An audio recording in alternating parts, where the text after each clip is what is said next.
We read in the beginning of Parshas Vayishlach. Vayishlach Yaakov Malochim Lefonov El Esav Ochiv. Arzo says, they said, Edom.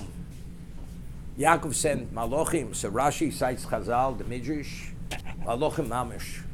Literally, they were angels. So the Ohr HaChaim HaKodesh discusses, why wasn't it sufficient to send mortals? Why did they have to be Malochim?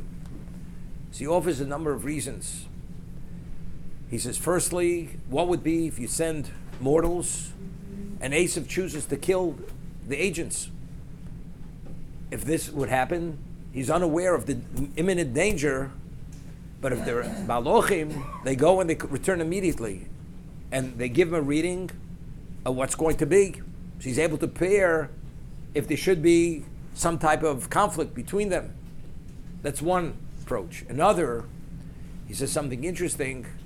Esav, his power of guile, of deception, was at such a level that although when you look at him and you see him, it seems that he is the most intimate, dedicated servant, in his heart he's plotting to kill you, and you're not able, humanly it's impossible to detect this. This was the evil and the deceptiveness of Esav.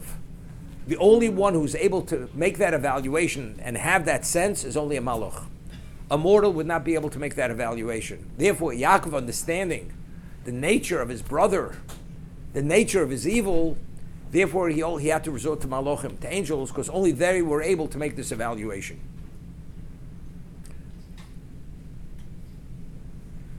Rivka herself, who came from a home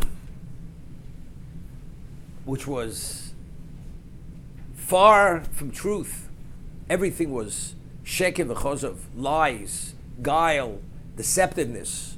Her brother Lavan, despite having that understanding of what that is, Esav's level of deception outpaced Lavan endless times over.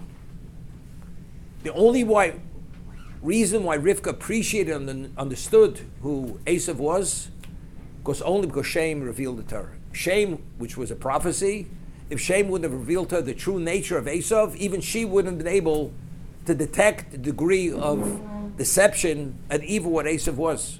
Even Rivka Imenu, who came from that background. She, as it says, despite her father, despite her community, everything, whatever it is, doesn't make a difference. She wasn't. The Maral in the Gur Shem cites a medrash in regard to the Bris Bein Absorim. The Torah tells us he took different species of animals and he cut them in half. Ayel Meshulosh, Egel Meshuleshes, Vitor v'Gozol. The Tor is the turtle dove, Gozol is a pigeon. Each one's relating to different exiles. Who is Gozol? Gozol is Esav. Shegozl das habrios.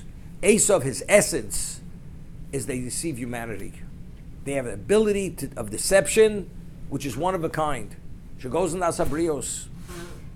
We find when he was mispalel, it says Yaakov Avinu prepared for three things. One was tefillah, and he said to Hashem, "Hatzileni no miochi miyad Esav.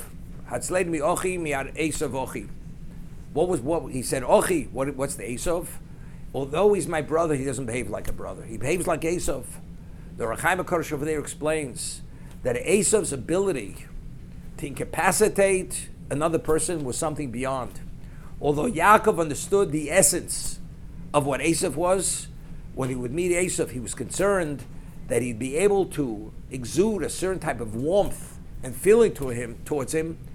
It would cause him to let his guard down, and he'd be incapacitated. And the moment Esav would sense that his guard is down, he would kill him. So Yaakov, knowing Esav what he is, despising him to his core, nevertheless being exposed to Esav, he was concerned Esav would be able to actually incapacitate him. That was Yaakov's concern. And therefore he was inspired that he shouldn't be able to have that ability to actually to make him vulnerable to his attack. Esav is what? Is guile, is sheker, gozel. Yaakov is ishtami yoshev olim. Yaakov is emes. Titin emes liYaakov. Barasi Yetzor Barasi Torah Tavlin. The only antidote to the Yetzorah to come upon clarity, enlightenment, control is only through Torah itself. That's the only antidote. Akol Kol Yaakov. The only way you're able to detect and appreciate the evil of what Esav is only if you have Torah. Just as the only way you could see the Yetzirah, as it says, you should be Margaz Yetzirah Tov al Yetzirah. You should always be in an intolerant position when it comes to Yetzirah, because he's always coming, as the Chofetz Chaim says, an enemy, you beat him endless times over, you have a respite. He has to regroup. The Yetzirah, wherever way you push him or you beat him, he's coming from another angle. It's endlessly. Every moment of your existence, as long as you're alive, the Yetzirah is coming after us, trying to find some opening of penetration to undermine us. That's the Yetzirah. That's exactly what Esav is. The only way you're able to attend with that is you have the clarity of emes, and the only emes is Torah. Therefore, Yaakov, being the Ishtam Yeshiv Holim, he had that appreciation of Esav to what he was. Therefore, he had to do what he did.